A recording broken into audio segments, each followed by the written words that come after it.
전세금액 7억 2천 기준으로 4.7%를 곱하면 2,820만 원이 이 아파트의 1년 순 거주비가 2,820만 원이 되는 거거든요. 그러면은 이거를 보증금을 껴가지고 월세 계약을 할 때 순수 월세 한 285만 원 잡으면은요 1억에 한 246만 원, 3억에 168만 원, 6억에 50만 원 이런 식으로 계약을 하시면 되거든요. 근데 여기 최근에 보면은 6억에 80 하신 분이 계신데 이런 분들은 조금 비싸게 하신 거예요. 그래서 환산 순월세가 300만 원대로 올라가잖아요. 평균보다 좀 더 비싸게 하셨다고 보시면 될 것 같습니다. 그러면은 이거를 다 반영하면은 밸류에이션 하게 되는데 이렇게 정리해서 DMC 파크비 자리를 용적률 300% 기준으로 재건축할 때 평당 공사비 950만 원 잡고 일반 작업 적정 가격이 얼마다 이게 이제 네프코에 나와 있습니다.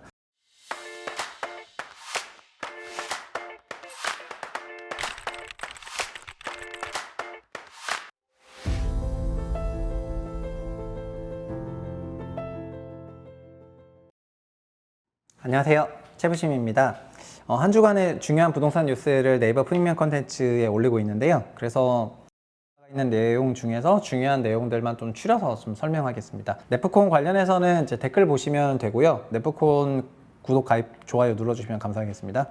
첫 번째 뉴스는 서울 아파트 매물이 쌓인다는 내용이 되겠습니다. 이거는 지금 서울 아파트 가격 자체는 30일주 연속 상승이 동향으로 나오고 있는데 9월 실거래가 지수는 이제 하락을 할 것 같습니다. 근데 최근 대출 규제 여파로 매수 심리가 주춤해서 상승폭이 축소가 되고 있는 그런 모습인데요.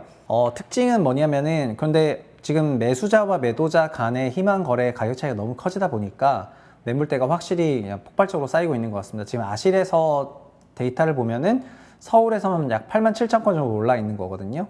이거는 한 달 전 8만 2천 건이고 부동산 시장 되게 과열했던 7월 달에는 거의 한 6만 건대까지 내려갔었기 때문에 그때 대비해서는 굉장히 많은 매물이 쌓였다 이렇게 보시면 되겠습니다. 서울에서 1년에 5만 건 거래되는데 8만 건이 쌓였다는 거는 지금 올라온 것만 어쨌든 2년 동안 팔리는 거고요. 매달 그냥 월에 4천 건 이상 올라오면은 계속해서 적체가 된다는 그런 말이 되겠습니다. 자연스럽게 주택가격 전망지수도 하락을 했습니다. 사실은 이 가격 전망지수는 시장의 생각을 드러내는 거거든요. 올해 보시면은 6월, 7월, 8월 이렇게 9월에 굉장히 높게 나왔습니다. 저는 9월에 뭐 시장 꺾인다고 봤었는데 이때도 막 지수가 높으니까는 막 여러 가지 말들이 있었는데요. 결국 실거래 지수가 내려가니까 가격 전망 지수도 내려가는 것 같습니다. 이거 11월, 12월 되면 어떻게 될 것 같습니까? 11월, 12월 되면 다시 또 관성으로 그냥 계속해서 내려갈 거라고 저는 생각을 하고 있습니다. 그래서 이런 주택가격 전망 지수는 그냥 소프트 데이터니까 참고하시면 될 것 같고요. 실거래가는 주택 실거래 지수라고 해가지고 45일 후에 발표가 돼요. 그러니까 9월 거는 11월 15일에, 10월 거는 12월 15일에 발표가 되거든요. 아직 9월 건 발표 전인데 9월에 잠정 발표는 있었습니다. 잠정 발표는 마이너스 0.4% 정도 되거든요. 근데 9월부터 꺾였으니까 그런 수치가 나오는 게 맞죠. 그래서 그렇게 보시면 될 것 같고요. 나머지는 막 그게 완전히 체감되기 전까지는 관성적으로 나오는 경향에 있어서 좀 올라갔다가 꺾인 것 같습니다. 매물도 늘어나고 전망도 내려가고 있기 때문에 더더욱더 거래가 잘 안 되겠죠. 그리고 강남 3구에서도 최근 들어서 주택가격이 좀 빠지고 있는데 뭐 일부 사례는 그냥 일부 사례로 봐셔야 되겠지만 한양일치 아파트가 4억 9천 빠져서 거래가 됐고요. 그리고 타워팰리스 3차도 4억 8천 하락을 해가지고 거래가 됐습니다. 그래서 이게 이 정도 빠졌으니까 현장 답사 한번 가볼 만은 한데 아직은 아닌 것 같고 뭐 올해 말이나 내년 초가 되면은 이제 실거래가가 좀 크게 조정받은 지역을 위주로 다시 한번 가도 될 것 같은 생각이 듭니다. 최근에 국토부가 디임돌 대출 축소하겠다고 했다가 다시 안 하겠다 했다가 다시 축소하겠다고 했다가 약간 그 난리거든요. 그래서 혼란을 조금 야기하고 있습니다. 그래서 디임돌 대출을 축소한다고 하면서 이렇게 했는데 제 개인적으로는 디임돌 대출을 축소해야지 신생아론을 많이 쓰니까 그런 것 같거든요. 현재 신생아론은 사람들이 의외로 많이 안 썼습니다. 그러니까 특례 신생아론은 많이 안 썼고 전통적으로 디임돌과 버팀목을 많이 썼거든요. 근데 특례 신생아로 27조 쓰겠다고 했다가 성적이 저조하니까 디임돌을 죽여서라도 지금 특례 신생아를 더 쓰겠다는 그런 판단처럼 느껴지기 때문에 이 정책이 굉장히 위험하다고 저는 해석을 하고 있는데 그것 때문에 디임돌을 규제하니까 막 민원이 있었죠. 그래서 디임돌 규제 안 할게 이렇게 하면서 약간 와리가리 했었고요. 그래서 사람들은 그냥 카드론으로 가야 되나 이러면서 어쩔 수 없다라고 생각하시는 분들도 그 실수요자분들이 일부 나온 것 같습니다. 그래서 국감에서도 이제 이런 갑작스러운 대출 변화에 대해 가지고 되게 민원이 많이 올라갔거든요. 그런 부분을 지적을 조금 받았습니다. 그리고 이제 빌라가 주택수에 포함되냐 안 되냐 이거 있지 않습니까? 많은 사람들이 빌라를 주택수에 미포함한다 이런 생각을 하시는 분들이 조금 계시는 것 같은데요. 근데 주택수에 포함되고 말고는 은행마다 다르고 세제마다 다르고 청약에서 또 다릅니다.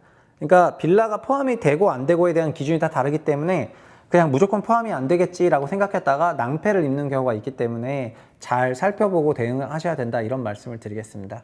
그냥 이렇지 않았다가 그냥 막 청약 자격부터 시작해가지고 대출도 그렇고 등등 많은 문제가 생기는 분들이 계시거든요. 그거를 꼭 얘기를 하고 싶고요. 그 요 뉴스까지만 하고 싶은데, 집주인이 불량하면 전세출 안 내준다, 이게 진짜 화두입니다. 최근에 전세출의 리스크 관리위에서 임대인의 신용을 평가하는 겁니다. 임차인이 아닙니다. 그러니까 임차인을 평가하겠다는 거는 이제 DSR에 넣겠다는 거 원래 하겠다는 거고요. 이건 임대인을 평가하겠다는 겁니다. 임대인에게 자체 신용평가 시스템을 만들어가지고 전세자금 반환이 되는지를 충분히 평가해서 이제 주겠다는 걸 금융위가 논의하고 있다고 합니다. 근데 저는 이게 매우 되게 크리티컬한 그 논의라고 생각을 하고 있고요. 뭐 임대인의 신용평가가 이게 맞냐, 현실적으로 어렵다, 이런 얘기를 되게 하시는 것 같은데 어렵지 않습니다. 이제 실거래 신고 제도가 다 정착이 됐기 때문에 임대인 신용평가하는 거 너무 쉬워졌어요. 그 특정 개인이 소유하고 있는 뭐 개인이든 법인이든 소유 부동산에 대한 조사평가도 다 되고 있는 마당에 신용평가가 전혀 어렵지 않다, 이런 말씀 드리겠고요. 이걸 하게 되면 뭐가 문제가 생기냐면은, 임차인이 임대인에게 신용평가를 요청하라는 방식으로 하고 있는데 그렇게 가서는 안 되고요. 임대인은 결국 금융기관 채무가 아니라 대인 채무를 갖고 있는 거였잖아요, 전세금이라는. 근데 그 전세금이 너무 커지면은 결국은 금융기관 채무도 문제가 될 수 있거든요. 이거에서 부도가 나버리면 이것도 못 받을 수 있으니까요. 그래서 제가 금융기관이라면은 임대인이 그런 대인 채무가 너무 많다면은 대인 채무의 평균적인 사고율을 반영해가지고 이 임대인의 금융기관 대출 한도에서 차감을 하는 방식이 가장 적합하다고 생각합니다. 그러니까 전세 3억을 주고 있다면 1% 사고율이면 300만 원인데 내가 5천만 원 대출 한도라면 300만 원 차감하는 겁니다. 내가 같은 방식이라면 전세 6억 주고 있으면 600만 원이죠. 그럼 600만 원만큼 내 대출 한도 5천에서 차감하는 것입니다. 왜 차감하냐? 결국 여기서 사고 나는 것이 평균적으로 보면은 전체에서 1%는 사고가 나는 건데, 그 1% 사고액으로 인해서 결국 금융기관들 역시 사고가 날 수가 있기 때문에 그 정도의 버퍼를 두는 것입니다. 보험처럼. 그러면은 자연스럽게 이 레버리지의 폭증을 막을 수가 있거든요. 요 논의가 되고 있다는 게 일단 고무적인 것 같습니다. 근데 또 논의만 하다가 또 안 할 수도 있어요. 근데 뭐 어쨌든 논의 그 자체가 되고 있다는 게 되게 고무적이다, 이렇게 말씀을 드리겠고요. 나머지 뉴스들은 뭐냐면은 타이틀만 보여드리면은 분상제 아파트 인기 많은 건 아실 것 같고요. 그리고 사전청약 피해자들이 법원에서도 패소를 했다고 합니다. 그러니까 참 가슴 아픈 내용들이죠. 어떻게 보면은 사전청약은 진짜 하나의 거대한 해프닝이었는데, 민간 사업주들이 사전청약 취소하고 이런 것들은 뭐 그러려니 하겠지만은 공공에서도 사전청약을 취소하고 이런 거는 저는 진짜 말도 안 된다고 생각하는데, 최근 들어서 건설사 부도도 2배 늘었고요. 그리고 서울에서 전세 가장 많은 곳은 화곡동이 아니라 지금 관악구, 강서구가 아니라 관악구라고 합니다. 관악구가 학교 앞이고 뭐 자연스럽게 그 주택이 많다 보니까 이런 사건 사고가 많을 수밖에 없을 것 같습니다. 그 생수 오피스텔 변경은 세미나로 풀었고요. 그리고 순자산 얘기도 세미나로 풀었고, 수도권 상권 GTX 이런 얘기는 정부가 뭐 GTX나 지하도나 뭐 이런 사업을 계속하고 있는데, 이런 것들에 대해서는 한번 기사를 쭉 보시면 될 것 같습니다. 저희 네프콘에서는 그 지금 최근에 뭘 하고 있냐면은 3,000세대 이상 단지에 대해서 그 아파트 가격 분석을 하고 있거든요. 예를 들면 서울 서대문 DMC 파크뷰, 이거 간단히 보여드릴게요. 보시면은 DMC 파크뷰는 여기 있습니다. 서대문구 여기가 그러니까 디지털 미디어 시티역이고, 여기가 가좌역이 되겠습니다. 경의중앙선이 되겠고, 여기 6호선이 되는 거고요. 전체적으로 여기는 4,300가구 대단지가 되겠습니다. 그래서 전체적인 우리 채널에서의 보는 방식은 월세와 전세를 계산하죠. 단기 월세를 이렇게 적습니다. 보증금 1.1억에 178만 원, 그 다음에 전세가 얼마였는지, 매매가 얼마였는지.